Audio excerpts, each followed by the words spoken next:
probably don't believe me, but I promise you will not be seeing this video until I have finished Jane Eyre. It has honestly become a running joke on my channel at this point. I feel like everybody rolls their eyes when I put Jane Eyre on a TBR, and everybody on my Patreon constantly makes fun of me for it.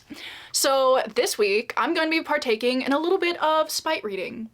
And I also did just want to read this book. So here we are, I'm going to be doing a reading vlog, and this week I'm obviously going to be reading Jane Eyre by Charlotte Bronte. I'm also still kind of in a summer weenie, spooky kind of mood, and I feel like Jane Eyre would be a really solid pick for that as well. It's a gothic classic. I read the first like 130 or so pages a couple of years ago, and I was really loving it. I was loving the vibes, and I've wanted to get back into it ever since, and I simply have not, but it's finally time. It's finally time. I do have other books on this TBR, but like the main focus of this video is going to be me reading Jane Eyre, having a stunning gothic time, but I do have some other books that I can have a stunning gothic time with as well. So I'm gonna read Jane Eyre in its entirety, manifesting that right now because I haven't started it yet, but I'm gonna do it. And then I also decided to put a short little book on this TBR, which I have read previously, but I've been wanting to give it a little bit of a reread, and that is The Yellow Wallpaper by Charlotte Perkins Gilman. I, like so many other people, read this in high school English class maybe, and I've been haunted by it ever since.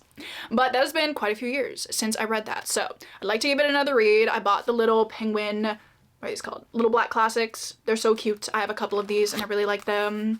There are also some other stories in here. So we have The Rocking Chair and Old Water. Dubious titles, if you ask me. I must say I am intrigued by those titles, so I'm probably gonna read all three of them, or maybe I'll just read The Yellow Wallpaper. I don't know, but I have this one. And then also to kind of switch up the vibe a little bit, because both of these are very much like classic kind of reads, I do have a newer gothic book that I know so many people have been reading, but it is my Patreon buddy read for the month, so I would like to get a little bit of a start on The Night and the Moth by Rachel Gillig. This is like a gothic fantasy romance kind of situation. I know it's not exactly fantasy romance, I think it's more so plot focused, but I know there's a little bit of a romance in this one, and I thought it could just be like a fun book to read at the same time that I'm reading Jane Eyre, because they're very different, but they're both like very gothic. So very excited about my little TBR that I have for the week. So I thought this could just be the perfect kind of video to do in August when I'm so desperately craving the dark, spooky, moody fall vibes, even though it's still like 100 degrees outside. I'm so excited to get into this. I'm feeling very motivated at the moment. We'll see how that, you know, continues throughout the week. But today it is currently Thursday morning, I believe. I do have some sprints with my patrons later. Cass is going to be hosting them with me, which should be super fun. So hopefully I'll be able to read my 56 pages on those. We're just gonna go ahead and get on into the video. I hope you guys enjoy. I hope you guys are so proud of me, because as I said, I'm not posting this video until I read Jane Eyre. So it has been done, just not by the me of right now. So we're just gonna get on into it. I really hope you guys enjoy this video. Let's go.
update, a very exciting update because I've officially made it further than I made it in Jane Eyre the first time I read it.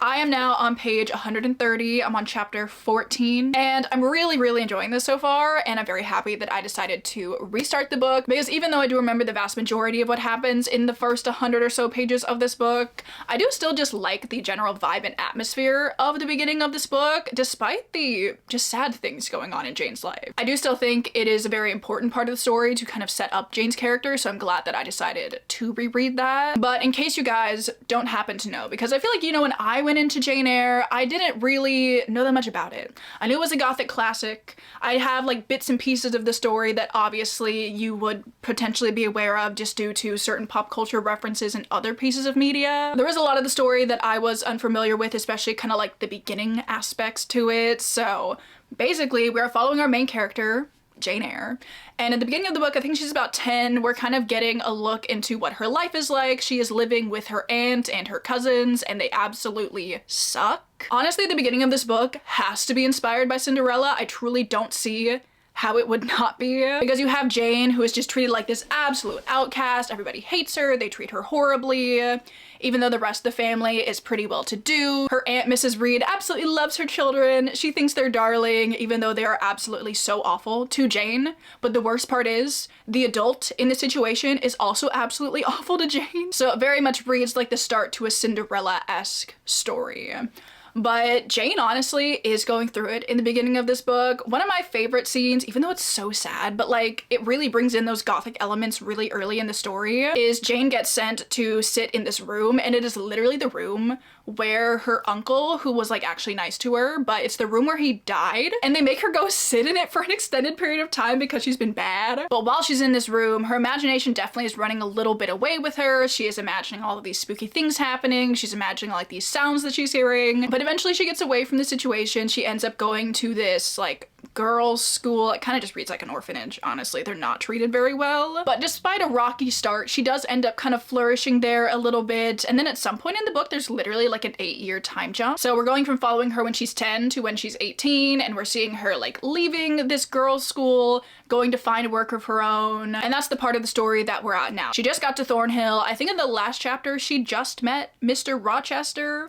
And this man gives me whiplash, honestly. He's like fine one minute, and then he's just like acting weird the next, and I'm like, okay, weird vibes. Like obviously I know things about this man and like it checks out, but like weird vibes from the start. But I'm very interested to see where the story's gonna go from here, because obviously I am now in a new part of the book that I have not yet encountered, so I'm excited to read some more of it for sure. Honestly, I kind of feel like I flew through the first 130 pages. Like I was just enjoying it. I was in the story. I was very engaged in what was happening. I feel like you can't help but be in the story in the beginning because you're just so outraged by everything that's happening to Jane. And I feel like you really start to empathize with her very early on in the story. You're just so upset at the injustice that has been dealt to her that you can't help but want to root for her and want things to go well for her. I also do just love the writing in this book in general. Obviously, I like the writing style of a lot of different classics just because it's written in a different way to how books are now, and it sounds more fancy sometimes.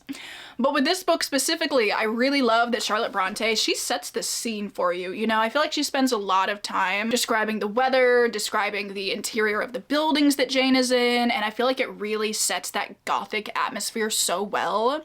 Because even though there are some times where she's like, oh yeah, you know, like the sun's out for once, most of the time it's talking about how gloomy and misty and rainy everything is, which I obviously absolutely love. And I just really like Jane as our main character overall. I love her imagination. Obviously it was a little bit more prevalent when she was younger, but like even now, there are some moments when she starts thinking about fairy tales. There's this one point where she's on a walk and, you know, she hears this thing coming up on the path behind her, and immediately she's like, what if it's this obscure thing from this folk tale that I read and it's coming to kill me? I love her as a character. I'm very excited to follow her throughout the rest of this book and kind of see how things progress, because as I said, I know certain things that happen in this book, but I don't know exactly how they connect or, you know, like how Jane's feeling about them. So I'm very interested to read some more of this, and obviously I'll be doing some more of that today. I do have some reading sprints with my patrons later, again, which I will be reading this on. That's definitely a good way to motivate me to do some reading. I've really been loving it, and I feel like I'm probably going to continue to love it. So that's kind of just how I've spent the last couple of days, just chilling, reading in my bed, bed, which is like my favorite place to read. Truly, it's such a great thing that I have this mattress from the sponsor of today's video, which is Helix, because I spend so much time reading in bed. Yes, indeed, this video is being sponsored by Helix. I worked with them earlier this year and I was very excited when they wanted to work together again, because honestly, I love my Helix mattress. If you guys don't know what Helix is, they are a premium mattress company. I've had my Sunset mattress from them for about 6 months now. I seriously do feel like my sleep has improved so much since I switched from my old mattress to this one. I feel like I have a lot less back pain now. I feel like I wake up feeling so much more well rested. Truly, I cannot express the importance of having a good quality mattress enough. Like, my back has been thanking me so much over the last 6 months. I also love this mattress so much, specifically now in the summer, because it has been so hot here recently. But I have this cooling mattress cover on mine, which uses some high thermal conductivity fibers that work to like draw the heat away from you while you're sleeping, which has been a godsend over the last month or so. This is also the mattress that I was matched with when I did their sleep quiz, and I honestly think it was the perfect fit. And their sleep quiz is basically this little questionnaire that you can go through to help you choose the best mattress for you. It asks you certain questions about how you sleep, and it picks a mattress that fits those answers. And I love how much it simplifies the mattress shopping process. I also just love how much Helix has focused on improving the mattress acquiring process overall. The mattress just came rolled up in a box. It was really easy to set up. And they also have a 100-night sleep guarantee to make sure that you did indeed choose the best mattress for you. Also, I know when I worked with them before, I did let you guys know that the mattress is Winnie approved. And now I'm so glad to report that the mattress is also Daisy approved. She has taken many a quality nap on this mattress, so if you don't want to take my word for it, at least take hers. So if you guys are in the market for a new mattress, I would absolutely recommend checking out Helix. They also do have free shipping to the US, which is so handy, especially on an item of this magnitude. And I do have an exclusive offer for you guys. You can get 20% off site-wide right now, which is kind of crazy. So I will leave a link to them down in the description, or you can scan the QR code that is currently somewhere on the screen. So thank you so much to Helix for sponsoring this video and supporting me and my channel and my back, honestly. So much to you guys who are watching this video, for always supporting me and my channel. Your support truly means so much to me, and I'm just so happy that you're here. So with that, it is time to get on into the plans for today, which literally just include reading Jane Eyre. So I'm gonna get into that. I'll see whatever else I happen to get up to, and I will see you guys later with hopefully a good update.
Hello, I'm back with some updates, mainly on Jane Eyre. I still have yet to read any of The Night and the Moth in this video, but that is going to be changing today because my live show actually got moved up for this book. Initially it was going to be next week, but then some plans got moved around and now it's this week. So I have to have the entirety of this book read in like 2 days, which isn't going to be like super hard, but I do really need to get on it, you know what I'm saying?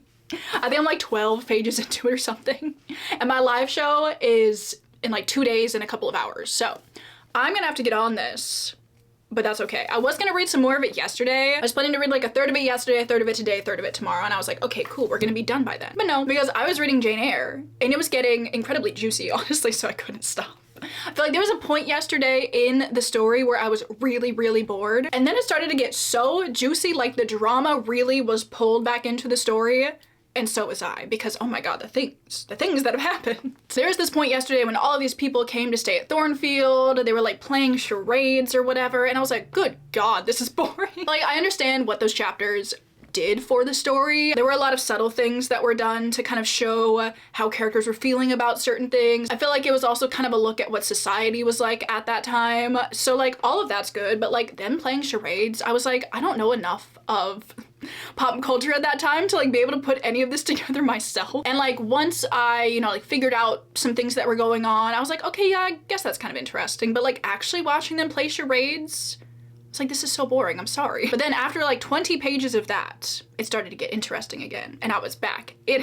Because since, you know, like the last point that I talked to you guys, Jane has been staying at Thornfield, and you know, everything's good. She met the master of the house. Jane's kind of feeling a certain way, and I'm like, all right, sure. But also while she's there, there have been some happenings in the house, some weird happenings in the house, you know? There's definitely this underlying mystery of these weird noises that she's hearing and these weird things that keep happening. But I love these spooky gothic elements that are brought in because of this mystery that we're kind of slowly starting to learn things about. You can definitely tell that there are people in the house that like might know things that are going on, but Jane has very much been kept in the dark about all of it. And those are honestly my favorite parts of the book. I love the spooky, eerie vibe that Charlotte Bronte is able to set in those moments. I feel like she spends a lot of the book kind of setting the scene, even when things aren't necessarily, you know, like scary or whatever. But when she does set the scene for those more kind of terrifying moments for Jane, she does a great job, and I love it. So obviously we're focusing on that. Maybe you can figure out what that is. I mean, I already know what that is, but I'm excited to see how Jane's feeling about it, especially given some recent events that have happened in this book. But then also throughout the book, you're kind of seeing Jane and Mr. Rochester's dynamic develop a little bit. And Jane has certainly grown to feel very fond of Mr. Rochester, even though this man is so moody and so annoying sometimes. He still gives me whiplash. I feel like one moment, he and Jane will be bantering, it'll be fine, they'll be having a good time, and then the next he's like calling her a little like ugly wench, basically. I feel like there are moments when he's being nice to her, but like at the same time, he's calling her a simpleton and like plain and dull at the same time. But in those moments when you think it's supposed to be like kind of romantic, he's also like, you're a little bit ugly, but like, I still like you. But Jane does the same thing right back to him. Obviously, there's this underlying beauty is in the eye of the beholder thing, and like, obviously, you don't have to be like attracted to somebody physically to actually like them. But the last chapter that I read, so juicy, honestly. How I'm feeling about this thing that just happened, I don't know, I'm concerned for Jane, frankly. But it's really changing the dynamic of the story, and I'm very interested to see where things are gonna go. Also, one of my favorite like little encounters that they have is, it's just like a small snippet of this conversation. It's not like a spoiler or anything. But Mr. Rochester says, "Do you doubt me, Jane?" She goes, "Entirely." And he says, "You have no faith in me."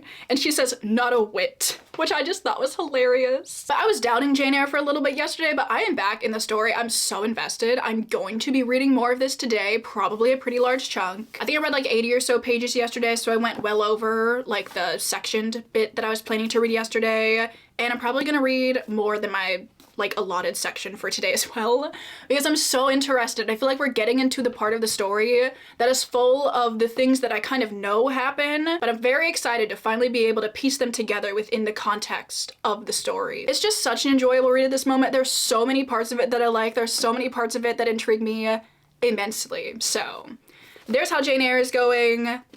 Who would have thought? I mean, I knew I was gonna like this book, I just kept putting it off, but who would have thought? I also wanted to show you guys this little copy of Jane Eyre that I totally forgot that I had, but I have one of these for Jane Eyre as well as Wuthering Heights, but they're these little like campus classics, like little pockets. size books. I think I found both of these at thrift stores, and I love these little editions so much. But yeah, I just wanted to point out that I love these tiny editions that I have of these books, and I love the illustrations that are on the front of both of these. I think Wuthering Heights is my favorite because I love these colors together, and I also just love this little ink drawing of Kathy and Heathcliff out on the moors. I need to read this book soon. See, now that I have read Jane Eyre, I feel more confident in my ability to actually read another Bronte. But I also do really like the one for Jane Eyre. So anyway, not that those have anything to do with anything, but I wanted to point them out because I've had these for a while. I feel like I can finally fully appreciate them. So yes, I have a lot of reading planned for today. I'm thinking I might also do a little bit of book shopping today. I've not been to my Half Price in a minute, and I thought we could go. It is so nice outside today. I went for a walk this morning, as you guys saw, and it was 60 degrees Fahrenheit in August. It's currently August 1st right now. In August, what a concept, honestly. It felt stunning, and I'm so happy that just for this week, it's gonna get hot again, but like just for this week, I can go on a walk in the morning and not come back looking like a sweaty mess. So that was really lovely. Something else I think I might do today is work on my next bookshelf spread. You guys saw me updating my journal a little bit this morning as well. I think I have like 3 or 4 spots left on my like overview bookshelf spread. So obviously I need to make another one, and I'm thinking in honor of, you know, the gothic vlog that I'm filming, I obviously would like to make the bookshelves a little bit gothic looking. So I want to do like a gothic looking window. I want a lot of candles. I want some slightly spooky decor. So I'll probably sketch that throughout the day today. I do have the audiobook of The Night and the Moth, so I might like take some time to listen to the audiobook while I do that. And then tomorrow morning I can like actually ink it in and color it and all that stuff, so that's exciting. I love making the little bookshelf spreads. They're always so fun. Obviously they are not my original idea. I did get the idea initially from Mandy Journals on Instagram. You guys should check out. I'll link her Instagram down below. But I'm very excited to make another one, and because it is currently August, I can make, you know, like a spooky kind of fall adjacent one. So I will be doing that. That'll be very fun. I'll be doing some reading, book shopping. It's honestly just gonna be a lovely day, so I really hope you guys enjoy, and I will see you maybe tomorrow? I don't know. Whenever I happen to have an update, I'll get back to you.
So it is the next day.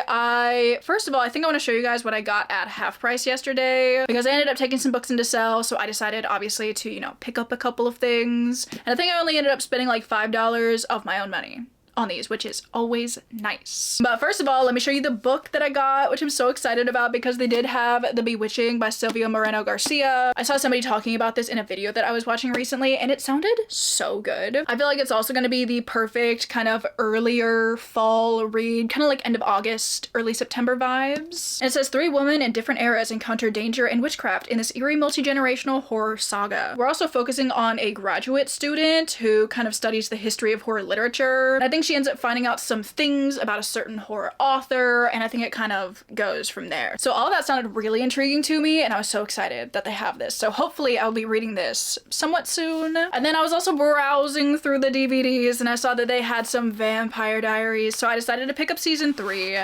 Because season 3 of the Vampire Diaries is the best season. I also just love like the promotional photos that they take for this show. Like the blood on Stefan's hands in this promo photo. Oh man, they knew what they were doing. Anyway, very excited to have season 3 so I can watch it whenever I want to. It's currently on Peacock. I don't want to pay for a Peacock subscription, so I'm very happy that I now have this. They also had season 1, which I almost picked up, but I was like, do I want to watch season 1 again anytime soon? I don't know. I feel like most of the time when I pick up watching the Vampire Diaries, I start at either season 2 or season 3, because that's when you like get into the good stuff. You know what I'm saying? I've seen season 1 just so many times, and frankly, it's just not good enough to watch again. But season 3, honestly, this is where it's at. I've been rewatching season 3 recently, and I've been absolutely obsessed with it. So I decided to go ahead and also pick this up. I've also just been on a kick recently to pick up physical media of my favorite stuff. So this seemed perfect. What kind of special features do we have? Not a gag reel. Oh, and unaired scenes. I might have to watch them. Anyway, that is my half price haul, but I also do have some reading updates. Namely, I have an update in The Night and the Moth because I have read a lot of that. But then I also have read a lot of Jane Eyre so far. Also, Daisy is here. She wants to come. There she is. I did not read as much of this yesterday as I thought I was going to. I still made it up to my little page marker, so that's good. I made it to page 302, and some things have been revealed. Some things have happened, and some of the ways that our characters are feeling about certain things makes me very concerned for them, frankly. Red flags everywhere, insane behavior, but was I eating it up? Yeah, actually I was. The chapter before the chapter that you kind of like are putting some things together was so spooky, so creepy. Jane was recounting an experience that she had the night prior to when she was telling this story, and it was so spooky. I was like, if this happened, my soul would legitimately, leave my body. It would be gone. I would be deceased. But Jane has a stronger resolve than I have, apparently, and good for her, but also not good for her, because I dare say it's gonna lead her into some questionable situations. I don't know. But yeah, the last 50 pages have been juicy. It continues to be so juicy. I feel like once certain things in this book started unraveling for some characters, that's when it gets good. And I've been enjoying it ever since Now Daisy Wants Out.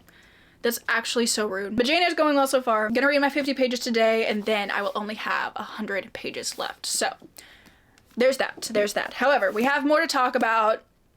Maybe about The Night and the Moth by Rachel Gillig. I am now on page, what, 185, 187? I don't know, something around there. But I fear with this book, I may be running into the same problem that I had with the One Dark Window duology, and that is that I like the concept, I like the vibe, I think the magic is cool from what we've kind of found out about it, but it just isn't executed in a way that I absolutely love or find to be that engaging. I don't know, we'll talk about it. But basically in this book, we are following our main character. Her name is Sybil, but she never goes by Sybil. She goes by Six because she is this diviner, and there are 6 diviners, and they're all kind of called by like a number, which is honestly a little bit dehumanizing. But I do think that is the point, and we're gonna address that. But they all live in this cathedral, and they do these divinations for people where they go and basically drown themselves in a spring, and they get these dreams, and yada yada, that kind of stuff. But in the beginning of this book, we see the king coming to the cathedral where they all stay so he can get some sort of divination. He's a new king, he's very young, I think he's just trying to, you know, meet and greet kind of situation. But he comes to the cathedral with his horde of knights. Obviously, Sybil makes eye contact with one of them, and he happens to be the most heretical, sacrilegious knight, whatever, which is obviously very at odds with Sybil's whole maiden divination situation she's got going on. But he's also really hot. Also, he hates her too. So obviously they have a little bit of a strained relationship, very much hate to love kind of vibes, which I feel like is set up well because they have very clear religious differences. So I'm like, okay, yeah, like that makes a lot of sense for hate to love. It's not just like they saw each other and they were like, you annoyed me that one time and now we're mortal enemies. But with the two of them, it makes a lot of sense that they would like be feeling this way about each other. Obviously, eventually they're probably going to start to feel some type of way about each other. They've had some interactions, which I have actually really liked. There are some moments of the romance that I do enjoy. Overall, is it doing a lot for me so far? I don't know, but I'm only halfway through it, so we'll see how that goes. Because towards the end of the king's visit to the cathedral, all of her divining sisters start to disappear one by one. And obviously Sybil's like, what's going on? I need to find them. Obviously her only choice is to seek out the rude, grumpy knight to help her sort out the situation. And she does kind of end up getting pulled into a grander scheme, shall we say, with Rory, who is the knight. So that is kind of, you know, the general plot setup for this book. Again, there are things about it that I like, but I feel like overall I'm just not as into the story as I would want to be. I really like Sybil as our main character. I feel like she's way more feisty than I was expecting, you know, like a diviner kind of religious figure to be. I also really like that there are these gargoyles who are obviously made out of stone, but they are kind of like anthropomorphized. And she obviously gets the sassiest one to be her like companion throughout the entirety of the book. And my favorite thing, well actually I have a couple favorite things about him because he is saving the book. But he calls everybody, even our main character Bartholomew, for like literally no discernible reason. I'm hoping there is eventually gonna be like some reason as to why this is. But for now it's just like, okay, why not? But my other favorite thing about him is that he uses so many idioms, but he always gets them wrong, or he takes them way too literally. There was this one point where they were talking about the idiom, like, beating a dead horse, and he was like, I just don't understand why people are being so mean to all of these horses after they die. I'm like, oh, you naive little gargoyle, but I love it. I just think it's so funny. But I also do really like the vibe of this book. Obviously, it's very gothic. It takes place at a cathedral. And obviously, I'm interested enough to continue. Regardless of whether I had to read this for my book club, I would still be continuing this book. But it just hasn't pulled me in as much as I had wanted it to. I feel like conceptually, this book is a winner. But in execution, thus far, it isn't working for me. There is, you know, the whole second half of the book. And I will obviously be hoping for improvement in the next, like, 200 pages. But for now, it's just fine. Although, honestly, even if I don't end up enjoying this book, I feel like I might have to read the second one. I'm pretty sure this is a duology, and I feel like maybe, seeing as I'm feeling the same way about this one as I was her first book in her other duology, maybe I should read the second one, because Two Twisted Crowns was actually so good. And I'm wondering if maybe that's gonna happen with this one as well. None of that is actually rooted in any, like, factual evidence that it would, like, follow the same formula, but I need to put that hypothesis to the test anyway, so I will probably read the second book regardless. I don't know, I wish I was more enthusiastic about it, but like it really is just fine. And I feel so sad because I feel like so many people love this book. This book literally has like a 4.3 on Goodreads right now, which is very high, and I feel like a lot of people are reading it right now, so I'm like, what am I not seeing? What am I not seeing that the girlies are seeing? I don't know, but I guess we'll see. Anyway, plans for today maybe are gonna be to finish The Night and the Moth up. Maybe I'll finish it up tomorrow, I don't know. My live show isn't until 3 p.m. tomorrow, so I definitely have some time in the morning to read some of this as well. Maybe I'll read like half of it. I'll read like 100 pages today, 100 tomorrow. That sounds good. Because obviously I want to make some progress in Jane Eyre. That is like the book that I would really like to get back to because again, it's so dramatic right now. So juicy. I feel like I've said the word juicy to describe this book so many times. So yeah, just again, another day full of a lot of reading, but I am also again not mad about that.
Good morning. Hello. It's a couple days later. I have some reading updates, very exciting reading updates, because I have finished 2 books. Very exciting, but obviously I want to keep you guys in suspense a little bit. So first I'm going to talk about The Knight and the Moth, because I finished this one up a couple days ago, I think, and it was fine, I guess.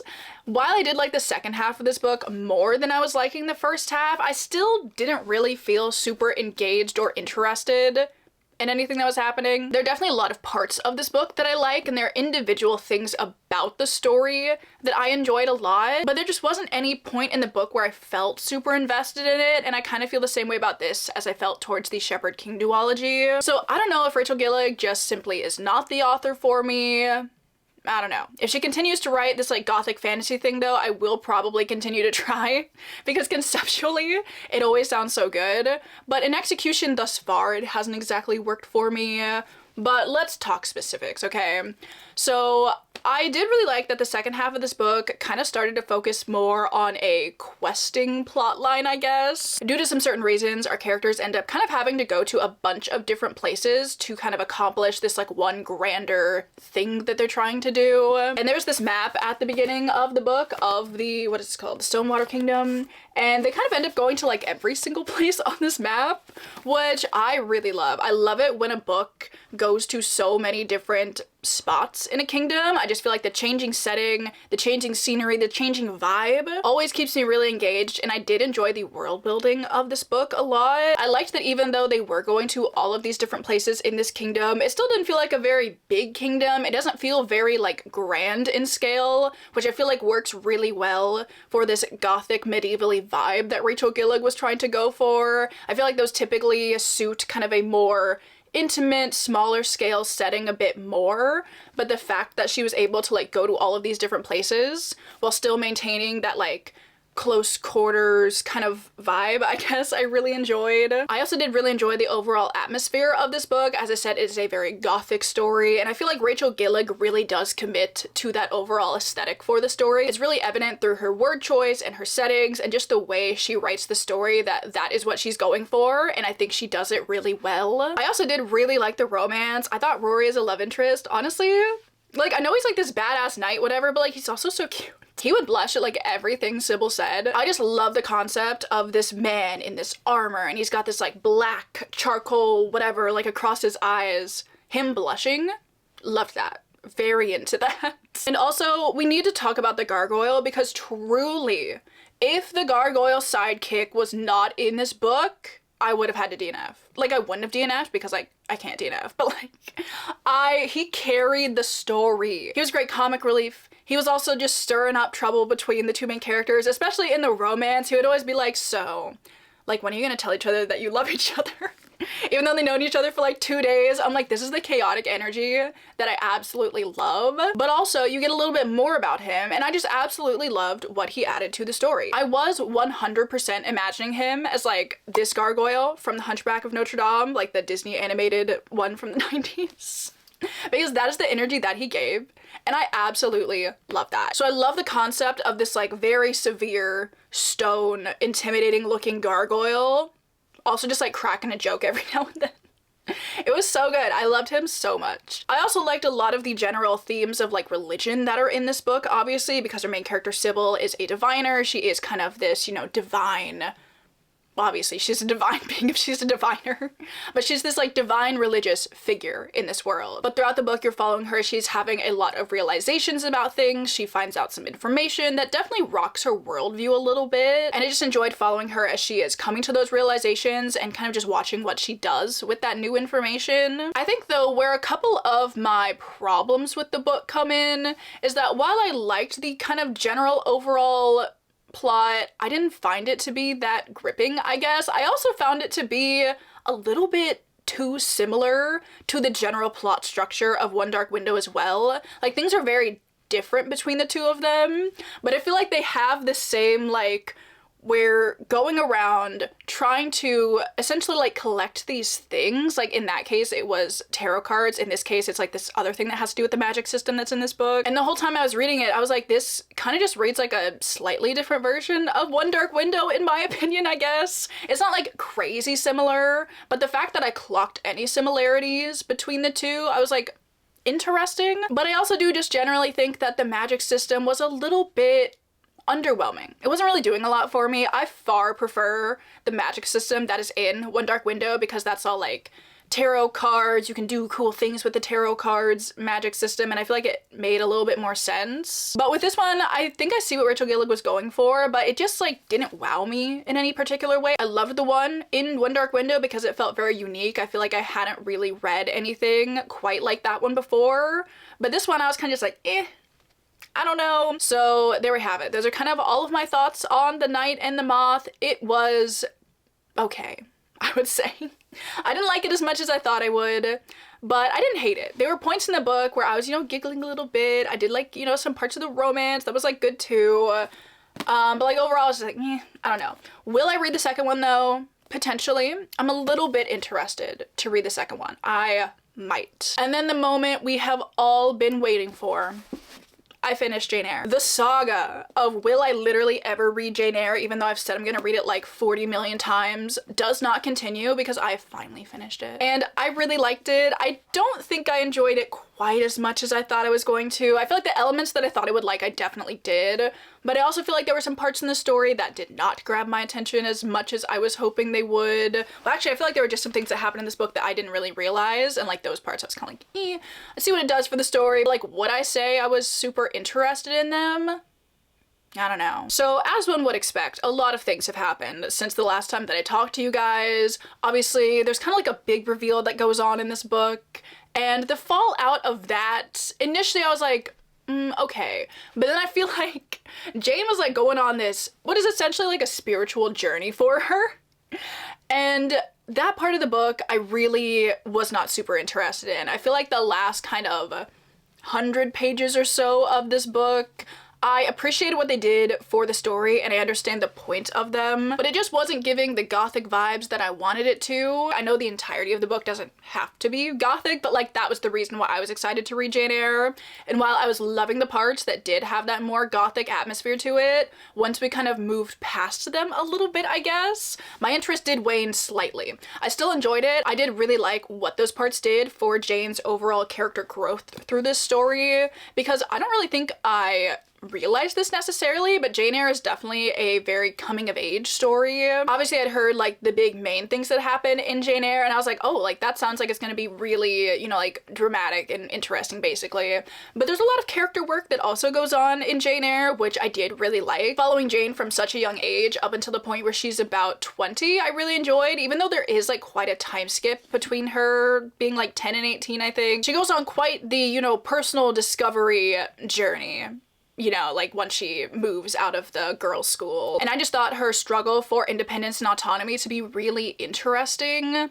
Over the couple of years that you're following Jane as she is a little bit older, you definitely see as she is kind of striking out on her own a little bit, kind of striving to be more self-sufficient. But there are a lot of things that come up in her life that are challenging those goals for herself quite a bit. And you kind of see this internal struggle of her being like, well, I really want this thing, but am I willing to sacrifice this thing for my independence? And I loved how strong her resolve was in those moments, and watching her step away from these situations and kind of realizing what she wants and acting on what she wants in life was just really inspiring, especially like given the time period that this takes place in. Because I feel like, in the 1840s or 50s or whenever this was published, I'm sure that was a struggle for a lot of women. So even reading it now, I'm getting a lot out of it, but I can't even imagine what it would be like reading this book as a woman in that time period and kind of seeing Jane be able to do all these things. I do really love that message. I really do wish, however, that Jane had met even one good prospect in this book. Any man that was like central was so toxic and awful. She literally found one who was super toxic and weird, and then she managed to find another one that was just toxic and manipulative in his own way. And I'm like, Jane, like there's so many other men out there. What do you mean these are the options? I want you guys to know that I wore my Twilight shirt today in honor of the toxic men that are in this book. Because What do you mean? What do you mean? And I honestly can't believe that the most iconic line in this book is in reference to such a toxic relationship. And even though there were some aspects to how Jane was approaching the relationship that I appreciated for like what they represented to her, that doesn't mean that Jane chose a man that I would personally deem to be a good option. I digress though. Obviously the Jane Mr. Rochester toxic relationship situation has been talked about to death, so like I'm not gonna get into it, but obviously I don't like that man. One thing also that I feel like I haven't really talked about in regards to this book yet is that I really like the narration style of this story. It's told in a way where it's like Jane telling this story to you, so it's kind of like first person, but you can tell that she's writing it at a later point in her life, kind of recounting the earlier events. And at times I do wonder if that kind of narration style influences how Jane is represented as a child, because there are so many instances where she will say things when she's like 10 and she just sounds so insightful, and I'm like, would a 10-year-old actually say this thing? But I thought that was interesting. But just overall, I really loved that narration style because I feel like you get this really intimate look into Jane's thoughts and feelings. And I'm trying to think if I've read a classic that's in like this first person POV. Maybe I have, but I feel like it just sticks out to me so much with this book, and I loved the way that it was told. I just, you know, I loved the writing overall. I liked the story. Again, there were like some ups and downs with it, but overall I am so happy that I finally decided to read it. And I'm sure you guys are too, because now you no longer have to see me put this on yet another TBR and then proceed to not read it. So it's finally done. A 450-page classic done. I don't think this is the longest classic that I've ever read, but it's definitely one of the longer ones. And I must say, it really does not read like as much of a classic as other classics read, if that makes sense. I feel like the writing in this one was so accessible, and I feel like sometimes when I'm reading a classic I do get a little bit lost in like the historical way that things are written, in the run-on sentences. I'm looking at you, Jane Austen. Love her, but she does love a run-on sentence. It was just so easy to read. I feel like there was no point throughout this book where I felt like I was, you know, like dredging through a classic. It felt very contemporary compared to other classics that I've read, I guess. So just another point in this book's favor. I would say if you've been putting off Jane Eyre, like some people around here have been, I would recommend just jumping in and giving it a try because it is seriously so worth it. I enjoyed my time reading it so much. I really did love Jane as our main character, and following her over the course of this book was just, I don't want to say delightful because, you know, Jane's going through some stuff in this book. But watching her learn and grow throughout the story was just really satisfying. I feel like there were points towards the end of this book where I was like, you know, Jane from like 200 pages ago would never. But I love that Jane of like, you know, page 425 or whatever feels confident enough in herself and her station to be able to do and say these things. So it was just really good. I'm so happy that I finally read it. So now that I've talked way too long about those two books, I do still have reading plans today because I am still going to be reading The Yellow Wallpaper this morning by Charlotte Perkins Gilman. I think I might just read The Yellow Wallpaper. I don't really know if I feel like reading the other two right now. I think I'm also going to do a little bit of bookshelf rearranging this morning. I like to bring my like horror vampire shelves down. Like on my bookshelves, I like to like move them to more visible bookshelves as we're getting closer to fall in the spooky times of year. So I kind of just want to like rearrange a couple of my shelves. I might also do something with this shelf that I have right here because I was looking at a picture of my bookshelves from like a couple months ago when I had all of these Brandon Sanderson, like the white UK copies, whatever, just like all lined up in a row. I'm like, that still looks so nice. So I think I kind of want to like switch some things around and do that again. It does take up a lot of space on my bookshelves to do that, but it also just looks so nice. So I think I might do it again. So those are my plans for the morning: reading, bookshelf rearranging, and then I'll be back. And that'll probably be the end of the video. So I will see you guys in a little bit. I feel like this update is just so long. I'm so sorry. But yeah, you know, just like big news. Big things happen. So obviously we had to talk about it.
So I just finished reading The Yellow Wallpaper, and it truly is as haunting as I remember it being. I cannot remember when I initially read this story, but I'm so happy that I decided to give it a reread. Especially, I feel like it's really interesting to give this a reread right after I finished Jane Eyre, for reasons. And I feel like it really helps you empathize with some certain characters in Jane Eyre and kind of, you know, look at things from a different perspective a little bit, which is really interesting. So the fact that I read them like back to back, I'm very happy about that decision. But if you guys don't know, basically The Yellow Wallpaper is about this woman who recently moved into this very nice house. In the beginning of the story, everything seems kind of normal. She makes some allusions to the fact that she's sick, but nobody really believes that she's sick. But in the beginning, things seem a little bit normal. But the rest of the story is really exemplifying the decline in her mental health. And like the further you get into the story, the more and more weird things start to happen. Obviously, she's kind of like staying in this room with this ugly wallpaper. At first, it's kind of like, yeah, like it is kind of ugly, but like the more and more the story goes on, the more and more she fixates on it. And it's such a great story packed into so few pages. And one of the main things that this book has taught me is that men are the real enemy. No, I'm kidding, but like me and John have beef. Like that's just point blank period. We do. And obviously, like the whole point of this book is kind of focusing on mental health and the fact that a lot of women who back in this time, I think this was written in like the 1890s maybe, you know, exhibited like hysterical behavior, were kind of just like swept under the rug. People didn't really think much about it. They didn't really care. They were just like, oh yeah, like she's just a woman, whatever. But there's so much more to it, and it makes me so happy that I live in a time where mental health is so much less stigmatized. I feel like there is still definitely some of that, you know, still lurking around, which makes me very sad. But the fact that things are so normalized and somebody going through this could get the help that they need without their husband just being like, oh, she's fine, like don't worry about her, makes me very fortunate to live in the time that I do. But like truly, any man that is brought up in this book, jail. Jail for that man. There are like so many, especially physicians, that are brought up in this book that all believe the same thing. They're all just like, you know, women are hysterical, like I don't want to deal with them, just like shut them up somewhere basically, which is what happened to our main character in this book. She is locked in this room all the time. And it's just like, it's the kind of story that just infuriates you. It makes you so sad, but so enraged at the same time on our main character's behalf. But I also love that this book does bring in like some gothic elements to it as well, kind of just further exemplifying the like overall message of the story. And it's just excellent, honestly. It is such a good short story. I also really like the way that the story is told because it is told like in first person from the woman's point of view. I also like that you don't ever learn her name. It's obviously a narrative choice that you never learn the main character's name, so like maybe she's supposed to be a self-insert for some women, or maybe she's just kind of representative of a lot of women for that time, and it's just so good. It's just so good, and I'm happy that I gave it a reread. So there we go. Last book for the video is done, and I've read all 3 books that I said I was gonna read. Also, Daisy is outside being annoying. Hang on. Are you stealing my gig? Yeah? Oh, you're so cute, aren't you? Anyway, now that I've finished my last book, I am here to finish out the vlog. I feel like this was maybe the most productive vlog I've ever had, honestly. So are you just gonna, what are you doing?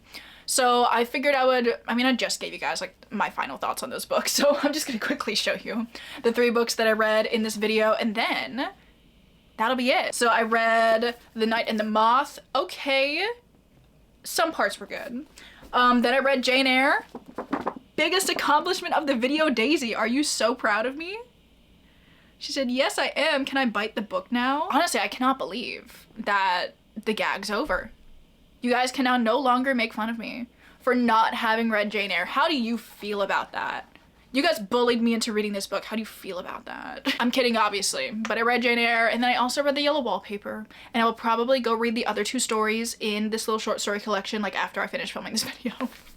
Because I would love to read some more of Charlotte Perkins Gilman's work. I feel like that's so hard to say. Obviously, I would love to know down below if you guys have read any of the books that I read in this video. I'd love to know some thoughts and feelings. What did you guys think about The Night and the Moth? Did you like it? Do you feel the same way I felt towards it? I'd love to know. More importantly though, have you guys read Jane Eyre? Let's talk about it. I'd love to know your thoughts, your feelings, your opinions. Let me know. And the way yellow wallpaper. Honestly, I just read a bunch of interesting books that we could potentially talk about in the comments, so let me know all your thoughts and feelings. Also, before we go, I would again like to thank Helix Sleep so much for sponsoring this video. Don't forget you can get 20% off site-wide right now, so I will leave a link in the description, or again, you can click the QR code. I would also like to thank everybody over on my Patreon. If you are ever looking for more content from me, that is always linked down below. But with that, I'm gonna let you guys go. I hope you're all having an amazing Monday, or whatever day it is that you happen to be watching this video, and I will see you all in my next one. Bye!